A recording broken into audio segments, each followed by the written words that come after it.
अगर आप ये कहेंगे कि वो वलीउल्लाह है जिस तरह पीटीआई के लोंडे लपाड़ों ने मशहूर कर दिया है, और उसको एक मजहबी पेशवा बना के पेश कर रहे हैं, एक करैक्टर वाला इंसान पेश कर रहे हैं, माजरत के साथ तोशा खाना से लेके और फरक गोगी से लेके और मलक रियाज से लेके ये सारी चीजें अब अवाम के सामने आ गई हैं, और अब वो फैज हमीद के जो केसेस लगने शुरू हुए हैं वो आपके सामने है। तो मैं ये कहता हूं कि ये हाँ अंधों में खाना है ये। एक तो लम्हा फिक्रियां और दावत इंसाफ पीटीए के उन लोगों के लिए जो कलिमा गो हैं कि देखिए किसी के साथ मोहब्बत करनी है तो अल्लाह के लिए, किसी के साथ दुश्मनी और अदावत है तो वो अल्लाह के लिए।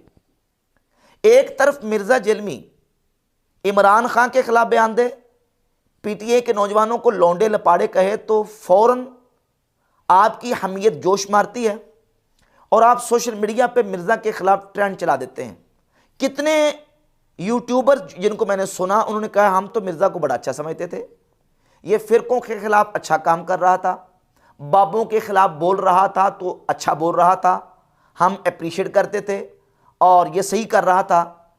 अच्छा, बाबों के खिलाफ बोल रहा था तो अच्छा कर रहा था, उलमा के खिलाफ बोलता था तो अच्छा कर रहा था। अब अगर इमरान खान के खिलाफ बोला है तो अब क्या हो गया? पीटीए के नौजवानों को लौंडे लपाड़े कह दिया तो फौरन आपकी हमीयत जो है वो जोश में आ गई। दावत फ़िक्र और लम्हा फिक्रिया है उन लोगों के लिए जो कलमा पढ़ते हैं। देखिए, हमें किसी के साथ मोहब्बत है तो अल्लाह के लिए, किसी के साथ अदावत है तो अल्लाह के लिए। मिर्ज़ा जेलमी वो शख्स है, उलमा ने इसके बातिल नज़रियात और गुमराहाना अकायद को एक्सपोज किया और अल्लाह के फजल करम से हमने दलाइल के साथ मिर्ज़ा जेलमी की जितनी बातें हैं उनमें से बहुत सारी बातों का रद्दो इब्ताल दलाइल के साथ किया। ये वो शख्स है कि इमरान खान के खिलाफ तो उसने कहा ही कहा, इसने वो मुसलमा हस्तियां, मुसलमा उम्मत के औलिया बुजुर्गान दीन जिन पर उम्मत का इजमा और इत्तिफाक है, उनके भी नौजबिल्ला कपड़े उतारने की बात की, शलवारें उतारने की बात की है। और तुम्हारे इमाम वो है कि जब मरे थे तो उनकी शलवारें उतार के उन्हें गुस्ल दिया गया था। उनकी गुस्ताखियां, उनके खिलाफ जबानें तान दराज की है। न सिर्फ औलिया अल्लाह, ये जो टीवी एंकर या यूट्यूबर कह रहे थे ना जब बाबों के खिलाफ बोलता था तो अच्छा करता था, किन बाबों के खिलाफ बोलता था? पंगियों चर्सियों के खिलाफ। उनके खिलाफ तो उलमा अहले सुन्नत भी बोलते हैं। जो पंगी चर्सी जाली किस्म के लोग हैं उनके खिलाफ हम भी बोलते हैं। ये उनके खिलाफ नहीं बोलता, ये दाता अली जवेरी के खिलाफ बोलता है, ये सैयदना ख्वाजा मोइनुद्दीन हसन अजमेरी के खिलाफ बोलता है, ये सैयदना गौसे पाक शेख अब्दुल कादिर जिलानी रहमतुल्लाह के खिलाफ बोलता है। ये उन औलिया अल्लाह के खिलाफ बोलता है जिनकी विलायत उम्मत क्या मुसलमा मुत्तफकुन अलैह है। ये सैयदना बाबा फरीदुद्दीन गंज शकर के खिलाफ बोलता है, जिनके बारे में इमरान खान ने बयान दिया हुआ है कि उनकी शख्सियत ने, उनकी सीरत ने मुझे बड़ा मुतासर किया है। ये उनके खिलाफ बोलता है। वो उम्मत के औलिया अल्लाह जो उम्मत के यहाँ मुसल्लमा और मुत्तफकुन अलैह शख्सियत हैं और इजमाई हैं, जिनके बारे में वलीउल्लाह होना, उनके खिलाफ बोलता है। न सिर्फ उनके खिलाफ बल्कि इसकी ज़बान तान जो है वो ताबईन के ऊपर दराज हुई। जिन लोगों पर, उन ताबईन पर तमाम मदीने वाले लोग मुत्तफिक थे कि ये बड़े नेक लोग हैं, और इस पर भी मुत्तफिक थे कि इनकी हदीस कबूल नहीं की जाएगी क्योंकि चुडू ने। सहाबा के ऊपर दराज हुई, अहले बैत के अफराद के ऊपर दराज हुई। न सिर्फ सहाबा अहले बैत बल्कि अंबिया अलैहिमुस्सलावत व तस्लीमात के खिलाफ इसने हज़ा सराई की है। तो क्या मिर्ज़ा जेलमी के उन बातिल नज़रियात और जो इसने नापाक अल्फाज अंबिया सहाबा अहले बैत के लिए बोले, हम उसको एक्सपोज ना करें? उसकी 20 मिसालें हम दे सकते हैं। मिसाल के तौर पे मिर्ज़ा जेलमी ने नबियों के हवाले से नऊज़ बिल्लाह ताला यहां तक कहा, तौहीद बयान करते हुए कि तौहीद जब बयान होगी तो नबियों की गुस्ताखी तो ऑटोमेटिकली हो जाएगी। मुझे मौलाना साग साहब का वो जुमला हमेशा ये आयत पढ़ते हुए याद आता है। बाज़ औक़ात तो वो फिलबदी ऐसे जुमले बोलते थे जानदार। तो एक गुफ्तगू में उन्होंने फरमाया कि भाई जब तौहीद बयान होगी तो गुस्ताखी तो ऑटोमेटिकली हो जाएगी, क्योंकि तौहीद का मतलब ही है कि अल्लाह के सिवा कोई पैगंबर, कोई फरिश्ता, कोई बुजुर्ग, कोई बाबा, शाही कोई नहीं। यानी ये मिर्ज़ा जेलमी के नज़दीक तौहीद बयान करने का क्राइटेरिया नऊज़ बिल्लाह ताला। हालांकि कुरान और सुन्नत के अंदर, सहाबा की तालीमात के अंदर तौहीद बयान करने का ये कोई तरीका नहीं है कि तौहीद बयान की जाए तो साथ नबियों की गुस्ताखी की जाए। लेकिन मिर्जा जेलमी ये वो शख्स है जो कहता है कि तौहीद जब बयान होगी तो नबियों की गुस्ताखी होगी नौज़ुबिल्लाह ताला ऑटोमेटिकली। और तौहीद का तो मतलब ही यह है कि नबी अपना पेशाब नहीं रोक सकते। तौहीद का तो मतलब ही यही है कि कोई इंसान अपना पेशाब भी नहीं रोक सकता, खा वो पैगंबर हो या आम इंसान हो। नौज़ुबिल्लाह ताला, ये कौन सा तौहीद बयान करने का तरीका है? जब मिर्जा जलमी नबियों के बारे में नौज़ुबिल्लाह पेशाब रोकने के हवाले से इस तरह की स्टेटमेंट्स और बयान देगा तो क्या हम मिर्जा जलमी के इस बातिल नजरिए का रद्द ना करें? उलमा का तो हक है कि उलमा ऐसे फितनों का ताकुब करें, रद्द करें, लोगों को बताएं कि ये फितना और ये गुमराह फैला रहा है। और फिर इसने नौज़ुबिल्लाह ताला औलिया सहाबा और अहले बैत की शलवारें उतारने की बात की नौज़ुबिल्लाह ताला, और ये बयान दिया कि जब ये मरेंगे तो इनकी शलवारें उतारी। आपके बाबे तो वो हैं कि जब वो मरेंगे तो उनकी शलवारें उतारी जाएंगी, और तुम्हारे इमाम वो हैं कि जब मरे थे तो उनकी शलवारें उतार के उन्हें गुस्ल दिया गया था। क्या हम मिर्जा जलमी को जवाब ना दें? इमरान खान के खिलाफ बयान दे तो आप सारे हरकत में आ जाते हैं और आपकी हमीयत जोश खाती है। तो एक मोमिन मुसलमान होने की हैसियत से हमारा ईमानी ताल्लुक है सहाबा अहले बैत औलिया अल्लाह के साथ। जब मिर्जा जलमी उनके खिलाफ ज़बान तान दराज करेगा तो क्या हम मिर्जा जलमी के इस बातिल नज़रिए का रद्द ना करें, जवाब ना दें? नबियों के हवाले से इसने ये कहा नौज़ुबिल्लाह को अपना पेशाब नहीं रोक सकते। नबी पाक सल्लल्लाहु अलैहि वसल्लम की मरऊब नमाज, वितर की नमाज, नफल की नमाज, सुन्नत मुक्कदा, सुन्नत गैर मुक्कदा, उसके लिए इसने फालतू का लफ्ज़ बोला कि ये वो फालतू है जो नबी अलैहिस्सलाम शौक से किया करते थे। सुन्नत फुकहा की टर्म है कि वो नवाफिल जो नबी अलैहिस्सलाम ने हमेशा पढ़े, हम कहते हैं ये सुन्नत मुअक्कदा है। ये वो फालतू है जो हुजूर शौक से किया करते थे, फालतू, नॉट फर्ज। ये वो फालतू है जो हुजूर ने कभी किया कभी नहीं किया, गैर मुअक्कदा है फालतू। नऊज़ुबिल्लाह ताला, इसको पूरी उर्दू जखीरा से ये फालतू का लफ्ज़ ही मिला नफल नमाज के लिए, सुन्नत मुक्कदा, सुन्नत गैर मुक्कदा के लिए। और इसने जानबूझ के बोला, जानबूझ के कस्तन बोला। नबी पाक सल्लल्लाहु अलैहि वसल्लम की ज़ात अक़दस के लिए बार बार इसने मरने का लफ्ज़ बोला कि मर चुके, मर चुके। अबू बकर सिद्दीक़ रज़ियल्लाहु तआला का खुतबा बयान किया और उसमें एक जुमला है, मन कान याबुदु मुहम्मदन फ़इन्न मुहम्मदन कद मात, कि जो तुम में से मोहम्मद सल्लल्लाहु अलैहि वसल्लम की इबादत करता था तो जान ले कि मोहम्मद सल्लल्लाहु अलैहि वसल्लम, इसने कहा कि मर चुके। अला मन कान याबुदु मुहम्मदन फ़इन्न मुहम्मदन कद मात, आगाह हो जाओ, जो भी तुम में मोहम्मद की इबादत करता था जान ले कि मोहम्मद मर चुके, और जो कोई अल्लाह की इबादत करता था वो जान ले कि अल्लाह ताला जिंदा है, उसे कभी मौत नहीं आएगी। कि जो कोई मोहम्मद की इबादत करता था, करता है या करेगा, क्योंकि वो मुजारे का सीगा है। मन काना याबुदु मुहम्मदन, जो कोई भी तुम में मोहम्मद की इबादत करता है या करेगा। ये मुजारे अरबी में ना प्रेजेंट टेंस और मुस्तकबिल दोनों को कवर करता है। तो वो जान ले फ़इन्न मुहम्मदन कद मात, कि बेशक मोहम्मद मर चुके। ये नहीं कहा कि विसाल फरमा गए, विसाल भी अरबी का लफ्ज है, नहीं इस्तेमाल किया। वफात भी लफ्ज इस्तेमाल नहीं किया, वफात भी अरबी का लफ्ज है। मर चुके का लफ्ज बिल इसरार बोला। हालांकि उर्दू मुहावरा के मुताबिक यहाँ जो इस्तेमाल होता है अदब को मलहूज़े खातिर रखते हुए, वो ये है कि आप अलैहिस्सलाम का इंतकाल हो गया, विसाल हो गया, आपकी वफात शरीफ हो गई। और ये उर्दू मुहावरा के अंदर इस्तेमाल होता है। हमारे उर्दू के अंदर किसी की फौतीदगी के लिए जब ऐलान होता है तो ये कब कहते हैं कि फ़लाँ बिन फ़लाँ मर चुका है? यही कहते हैं कि फ़लाँ बंदा इंतकाल कर चुका है, फौत हो चुका है, उसका इंतकाल हो गया है। और उसका वाज़ेह सबूत यह है कि मिर्ज़ा जलमी ने एक जगह पे इमाम मुस्लिम रहमतुल्लाह की सन्न वफ़ात और हज़रत सैयदना बायज़िद अल बस्तामी रहमतुल्लाह, जो कि औलिया अल्लाह के सरदार हैं, बहुत बड़े और उम्मत के यहाँ मुसलमान शख्सियत हैं, इमाम मुस्लिम के लिए मुतवफ़ा का लफ्ज़ इस्तेमाल किया कि वो 261 में फौत हुए, और सैयदना बायज़िद अल बस्तामी के लिए जब लफ्ज़ इस्तेमाल किया तो उनके लिए कहा मर गए, मरे। और मजे की बात, बायज़ीद बुस्तामी भी 261 हिजरी में मरा है और इमाम मुस्लिम भी 261 हिजरी में फौत हुए हैं। उनके लिए मरने का लफ्ज़ इस्तेमाल किया और इमाम मुस्लिम के लिए फौत होने का। सवाल ये पैदा होता कि इमाम मुस्लिम को तुमने मरने का लफ्ज़ इस्तेमाल क्यों नहीं किया? क्योंकि वहाँ अदब मलहूज़े खातिर था, और यहाँ बायज़िद अल बस्तामी रहमतुल्लाह के लिए अदब मलहूज़े खातिर नहीं था, तो वहाँ मरने का लफ्ज़ इस्तेमाल कर दिया। तो हम कहते हैं नबी पाक अलैहिस्सलाम की ज़ात अक़दस, सहाबा अहले बैत, औलिया अल्लाह के लिए अदब मलहूज़े खातिर होता है। तो वहाँ हमने यही लफ्ज़ इस्तेमाल करना है कि वो विसाल कर गए, इंतकाल कर गए, उनका विसाल हो गया, वफ़ात शरीफ हो गई। और उर्दू के अंदर इस्तेमाल हो, फिर ये कहते हैं ये जो विसाल है, वफ़ात है, इंतकाल है, अरबी के लफ्ज़ हैं, तो अरबी के हैं तो उर्दू में इस्तेमाल होते हैं। हमने उर्दू मुहावरे को देखना कि उर्दू मुहावरा, चूंकि उर्दू लश्करी ज़बान है, इसके अंदर फ़ारसी के अल्फाज भी इस्तेमाल होते हैं, हिंदी के अल्फाज भी इस्तेमाल होते हैं, तुर्की के, हिंदी के, मुख्तलिफ ज़बानों का मजमूआ है उर्दू। तो हमने देखना कि उर्दू ज़बान के अंदर वो लफ्ज़ जो है वो किस माना के अंदर इस्तेमाल हो रहा है, उसका मुहावरा के अंदर इस्तेमाल किस माना के अंदर है। तो हमने उससे बेहतर अल्फाज का चुनाव करना। और फिर ये भी कहता है कि ये जो अल्फाज की बेहतरी का जो चुनाव है ना, इसने उम्मत के अंदर गुमराही का दरवाज़ा खोला है। मैंने यही बोलना है, मैंने यानी फालतू ही बोलना है, और मैंने मर गई बोलना है, नऊज़ बिल्लाह ताला।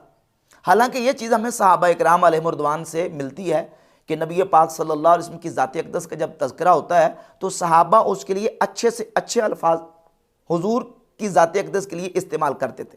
एक मिसाल सैयदना अब्बास इब्न अब्दुल मुत्तलिब रज़ियल्लाहु ताला अन्हु की ज़ात अक़दस, हुजूर के सहाबी, हुजूर के चचा जान, उनसे किसी ने पूछा कि हुजूर के चचा ये बताएं कि अंत अकबरु अम रसूलुल्लाह सल्लल्लाहु अलैहि वसल्लम, ये बताएं कि आप बड़े हैं या रसूलुल्लाह सल्लल्लाहु अलैहि वसल्लम बड़े हैं। तो अब इसका जवाब, अगर अल्फाज के चुनाव का मसला नहीं है तो जवाब ये होना चाहिए था बज़ाहिर कि मैं रसूलुल्लाह से बड़ा हूँ। लेकिन हज़रत अब्बास ने क्या कहा, कहा हुआ अकबरु मिन्नी व अना वुलिदतु क़ब्लहु, बड़े तो हुजूर ही हैं लेकिन मेरी विलादत रसूलुल्लाह से पहले हुई है। अब देखिए कि अल्फाज का किस अंदाज से बेहतर चुनाव हज़रत अब्बास रज़ियल्लाहु ताला अन्हु ने किया।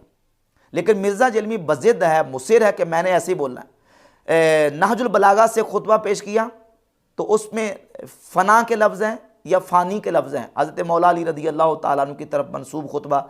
मिर्ज़ा जलमी ने उसका तर्जमा ये कि मौला अली ने फरमाया कि मैं भी मरकर मट्टी में मिलने वाला हूँ। नाजुल बलागा में मौला अली अलैहिस्सलाम का खुतबा, मैं हैरान हूं कि शिया ने इतना बड़ा खुतबा ओवरलुक किया हुआ है, जिसमें हजरत अली अपने बेटे को कहते हैं कि तुम उसकी औलाद हो जिसने अनकरीब मर के मट्टी हो जाना है, तुम उसकी औलाद हो जिसने अनकरीब मर के मट्टी हो जाना है, तुम उसकी औलाद हो जिसने अनकरीब मर के मट्टी हो जाना है। मैं भी एक दिन मरकर मट्टी में मिल जाऊंगा, नऊज़ बिल्लाह ताला। ये किस लफ्ज़ का तर्जमा, मर के मट्टी में मिलना? लेकिन वो बज़ेद है कि नहीं इसका बनता ये माना है। हालांकि फ़ानी का मतलब फ़ना यानी मेरा भी इंतकाल होने वाला है, मैं भी दुनिया से चला जाऊंगा, मैं दुनिया से पर्दा कर जाऊंगा। ये सारे अल्फाज बेहतर से बेहतर यहाँ इस्तेमाल हो सकते थे, लेकिन मिर्ज़ा जलमी ने वहाँ भी यही लफ्ज़। अब इस टाइम पीटीए के नौजवानों को लौंडे लपाड़े कहा। अगर आप ये कहेंगे कि वो वलीउल्लाह है जिस तरह पीटीआई के लौंडे लपाड़ों ने मशहूर कर दिया और उसको एक मजहबी पेशवा बना के पेश कर रहे हैं, एक करैक्टर वाला इंसान पेश कर रहे हैं, माजरत के साथ तोशा खाना से लेके और फरा गोगी से लेके और मलक रियाज से लेके ये सारी चीजें अब अवाम के सामने आ गई हैं और अब वो फैज हमीद के जो केसेस लगने शुरू हुए हैं वो आपके सामने है। तो मैं ये कहता हूं कि ये हाँ अंधों में खाना है ये। तो अब वो कह रहे हैं डिक्शनरी खोल लें, डिक्शनरी के अंदर इसका जो नेगेटिव माना नहीं अच्छा माना है। हालांकि नेगेटिव माना भी लौंडे लपाड़े का है। पंजाबी डिक्शनरी खोल के देख लें, लौंडा जो है वो पंजाबी के अंदर मफूल को भी कहते हैं, लपाड़ा बकवासी को कहते हैं। लौंडे लपाड़े यानी बकवासी मफूल, मफूल किस्म के बकवासी। अगरचे लौंडे का माना जो है वो नौजवान बच्चा भी है, लेकिन ये माना भी मौजूद है। नहीं कहता नहीं अच्छा माना भी है, तो वो तो अच्छा माना वलदुल हराम का भी है, वो तो हरामी का भी है। हमारे यहाँ उर्दू के अंदर हरामी जो इस्तेमाल होता है किस माने में इस्तेमाल होता है? नेगेटिव मानों के अंदर के पॉजिटिव मानों के अंदर? नेगेटिव मानों के अंदर हरामी इस्तेमाल होता है। अगर कोई शख्स मिर्ज़ा जलमी को, चले मैं इसका नाम नहीं लेता, किसी और का ले लेता हूं, किसी शख्स को कोई शख्स वलदुल हराम कहता है, वलदुल हराम कह के गुस्से में, और बाद में कहे नहीं वलदुल हराम, ये मैंने उस सेंस में कहा जैसे मस्जिदुल हराम, मस्जिदुल हराम यानी हुर्मत वाली मस्जिद। तो वलदुल हराम का मतलब है यानी इज्जत वाला शख्स, हुर्मत वाला नौजवान, हुर्मत वाला बच्चा। मैंने तो इस माना और इस सेंस में कहा है, तो क्या उसका ये जो एक्सप्लेनेशन है वो कबूल की जाएगी? नहीं की जाएगी। हमारा उर्फ नहीं है। वलदुल हराम हरामी को कहते हैं, हरामी बच्चे को वलदुल हराम कहते हैं। अब कोई वलदुल हराम किसी बच्चे को कहता है तो हमारे उर्फ के अंदर यही मफहूम समझा जाता है। एक लोगों से वो दूर का माना निकाल के लिया और कहेगा नहीं ये भी माना बनता है, तो फिर इस एतबार से तो ये लफ्ज़ वलदुल हराम भी किसी के लिए इस्तेमाल करना दुरुस्त करार पाएगा। उर्दू का मुहावरा और है और अरबी का मुहावरा और है। हर ज़बान के अपने मुहावरात हैं। जैसे मिसाल के तौर पे समझिए, अरबी के अंदर मुहावरा ये है कि जब ताबीर करना हो कि फ़लाँ और फ़लाँ शख्स के निकाह में, तो उसके लिए ये लफ्ज़ बोला जाता है कि फ़ुलानतुन तहता फ़ुलानिन, फ़ुलानतुन ताहता फुलानिन, यानी फलां औरत फलां के नीचे है। ताहता माना नीचे। अब इसका उर्दू में यही तर्जमा हम नहीं कर सकते। उर्दू में इसका तर्जमा करेंगे कि फलां औरत फलां मर्द के निकाह में है। ताहता का माना नीचे ही होता है, लेकिन यहां नीचे नहीं करेंगे, बल्कि कहेंगे फलां के निकाह में है। लेकिन मिर्जा जलमी कहता नहीं, ताहता का माना नीचे होता है। मिर्जा अपनी उसी जो ना वो समझे खबत के अंदर मुब्तला होकर ये कहेगा नहीं जी, इसके लिए मैंने नीचे ही इस्तेमाल करना है और कहूंगा कि फलां औरत फलां के नीचे है। ये मुहावरा नहीं हमारा, वो अरबों का मुहावरा है। अरब किसी को किसी के निकाह में तबीर करने के लिए ये लफ्ज़ इस्तेमाल करते हैं। हमारे उर्दू में ये मुहावरा इस्तेमाल नहीं होता। हमारे यही कहा जाता है कि फलां औरत फलां के निकाह में, फलां की बीवी है। तो इस तरह जो ना वो ज़बानों के मुहावरात होते हैं। तो इस तरह की बेइतदालियाँ मिर्ज़ा जलमी कई मरतबा कर चुका। सहाबा इकराम अहले बैत के अफराद के लिए, सैयदना इमाम हसन मुज्तबा रज़ी अल्लाह तआला अन्हु के लिए इस्तेमाल किया कि हसन ते शाही कोई नहीं। अमीरुल मोमिनीन फारूक आज़म रज़ी अल्लाह तआला अन्हु के लिए मिर्ज़ा जलमी ने कहा कि अमीरुल मोमिनीन हज़रत उमर तो शाही कोई नहीं, बाबे तो शाही कोई नहीं। और ये जो टीवी एंकर और यूट्यूबर खुश हो रहे हैं ना कि ये बाबों के खिलाफ बोलता था, ये तो पहले तय करो कि नहीं बाबों के खिलाफ बोलता था। उम्मत के मुसलमा औलिया अल्लाह के खिलाफ बोलता था मिर्ज़ा जलमी, और अब तक वो उसकी ज़बान जो नहीं रुकी सहाबा इकराम के हवाले से। इमाम हसन को कहता है इमाम हसन शाही कोई नहीं, हज़रत फ़ारूक आज़म को कहता है उमर तो शाही कोई नहीं, तो बाबे तो शाही कोई नहीं। तो ये सारी चीज़ें इस तरह की मिर्ज़ा जलमी की बेइतदालियाँ और इसकी ज़बान दराजियाँ इन मुक़द्दस हस्तियों के हवाले से भी ऑन द रिकॉर्ड मौजूद हैं, और जिसका अल्लाह के फजल करम से हमने दलाइल के साथ जिसका जवाब दिया है। इस हवाले से बाज़ यूट्यूबर्स के मैंने बयान सुने, और उन्होंने मिर्ज़ा जलमी के हवाले से ये कहा कि मिर्ज़ा जलमी जो ना ये इसकी सियासत में कोई एक्सपर्टी नहीं है, दीन के अंदर ये बड़ा एक्सपर्ट है। लिहाजा मिर्ज़ा साहब आप दीनी हवाले से काम करें, बाबों के ख़िलाफ़ बोलते हैं, उलमा के साथ आप डिबेट्स करते हैं और आप दीन पे बोलते हैं, तो वो आप करें, वो उसमें आपकी एक्सपर्टी है। सियासत में आपकी एक्सपर्टी नहीं है, लिहाजा सियासत में आप दखल ना दें।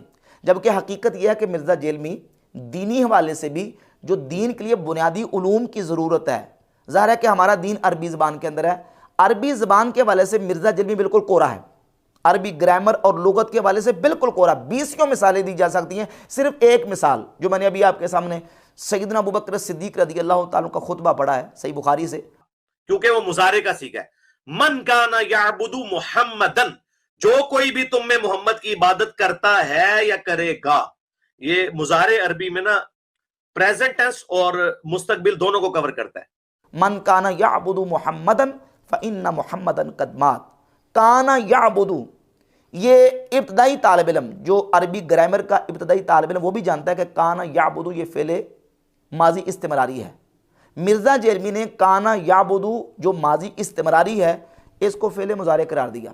जिस बंदे को माजी इस्तिमरारी और फ़ेले मुजारे का फ़र्क ही पता नहीं है, उसके बारे में कौन कह रहा है कि दीन के अंदर एक्सपर्ट है? यूट्यूबर्स कह रहे हैं, कोई आलिम नहीं कह रहा, कोई शेखुल हदीस, कोई ये दीन के इल्म का माहिर ये बयान नहीं दे रहा है, यूट्यूबर्स बयान दे रहे हैं। तो ये जिस तरह सियासत के हवाले से ब्लंडर मारता है, इस तरह दीन के हवाले से इसने 20 ब्लंडर मारे हैं।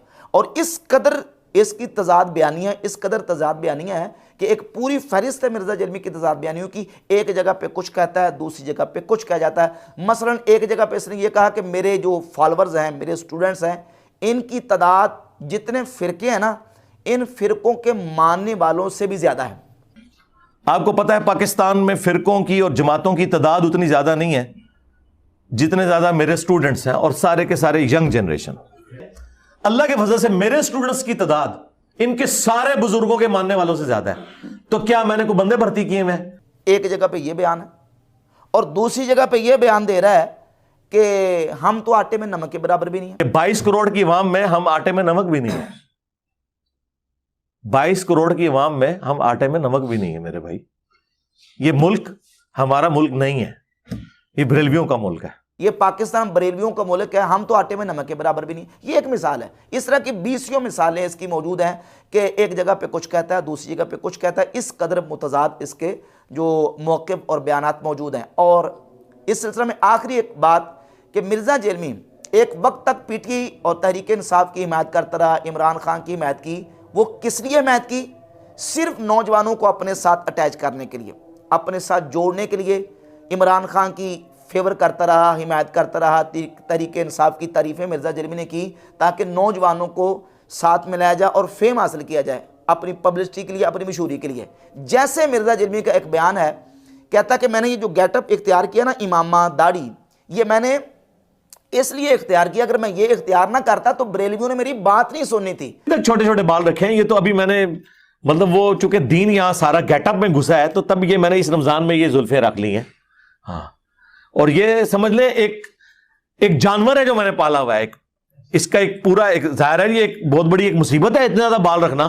आप क्या समझते हैं, आसान काम है? इसको रेगुलरली आपको धोना पड़ता है और फिर इसकी सफाई का ख्याल रखना पड़ता है, तो ये एक मुश्किल काम है बाल रखना। कोई बरेलवी आमदी साहब को नहीं सुनेगा, नेवर नेवर एवर। वो तो बूथी देख के फैसला करते हैं। आपको पता है आप बरेलवी रहे हैं। मैंने भी ये जो पगड़ी पहनी हुई है इसी वजह से पहनी है, वरना तो मेरी बात नहीं सुननी थी। यकीन करें, ये तो मैंने दावत की मजबूरी की वजह से पगड़ी और ये सारा गेटअप अडॉप्ट किया हुआ है। मुझे तो अल्लाह की तरफ से आज इजाजत मिले तो मैं अल्लाह के बंदों को गोशन जीनी थी जिंदगी गुजार। यानी ये गेटअप मैंने अडॉप्ट किया है तो सिर्फ बरेलवियों को बात सुनाने के लिए। ये इसकी दीनी एतबार से मिर्ज़ा जिल्मी की चालाकी है कि ये जो हुलिया बनाया ना सारा गेटअप, इमामा दाढ़ी और जुल्फ़े, ये किस लिए, ताकि बरेलवियों को अपने साथ अटैच किया जाए और एक अट्रैक्शन होगी। लोग देखेंगे कि इसका सारा गेटअप अहले सुन्नत व जमात बरेलवी उलमा जैसा है, तो लोग मुझे देख के मेरे साथ अटैच हो जाएंगे। तो अब मिर्ज़ा जिल्मी का जो तरीके इंसाफ की तारीफ़ें करना और उसकी उनकी जो फेवर करना इमरान खान की, इससे ये बात बिल्कुल वाज़ेह हो जाती है कि मिर्ज़ा जिल्मी वो तारीफ़ें भी इसलिए करता रहा ताकि नौजवानों के यहाँ मिर्ज़ा जिल्मी को फेम मिले। वरना मिर्ज़ा जिल्मी जितना दोगला पॉलिसी इख्तियार करता है वो इसके अपने बयान से बिल्कुल वाज़ेह है।